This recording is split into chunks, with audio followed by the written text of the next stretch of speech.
Hello mga ka-twinbell! Long time daw see! Ay nako mga ka-twinbell, wala akong update. Eto ngayon, mag-short update tayo.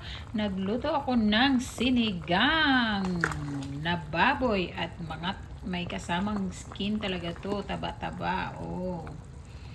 May skin talaga siya. Nandito ang aking panganay na anak, kasama niya yung jowa niya.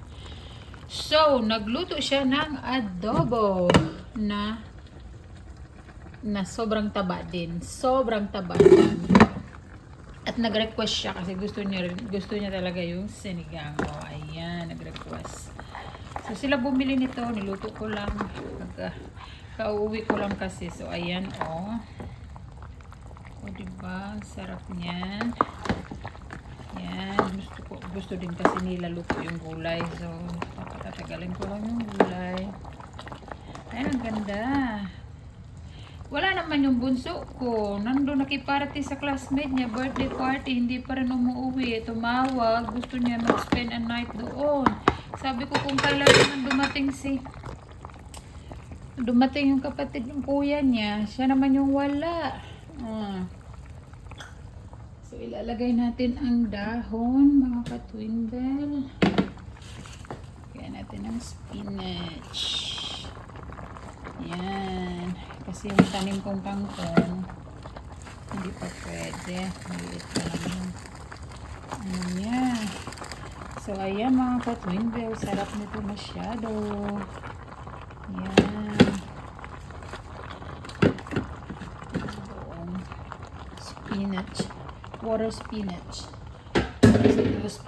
Kasi wala tayong water spinach yung kangkong. At naglaga din ako ng okra para sa akin. Yung medyo matandang okra na medyo magulang na. So nilaga ko na lang. Isaw-saw. So ayan. Ayan ha. Pagpupuluan lang natin ito.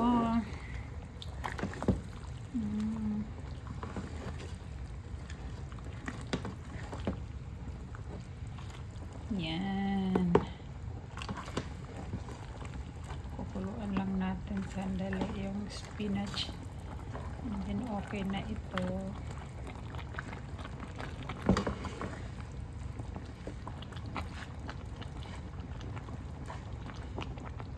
Takpan lang natin at okay na rin. Okay na rin iyan. Isang kulo lang. Tapos okay na yan. Okay mga ka-twinbell. Tignan ko nga. Diyos ko. Ang dami niyang niluto. Mataba talaga siya. Grabe.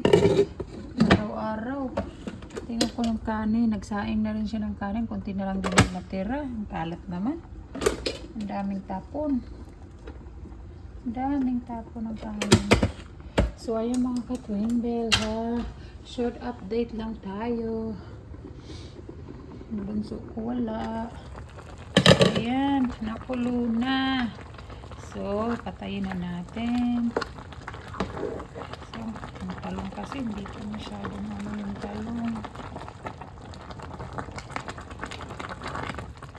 Gusto ko kasi half cook lang pero sila ayaw nila ng half cook eh. Gusto nila yung lutong-luto talaga. Pangit. So, yan na natin. Ayan mga ka-twinbell. Have a good weekend. Enjoy dinner. Bye-bye.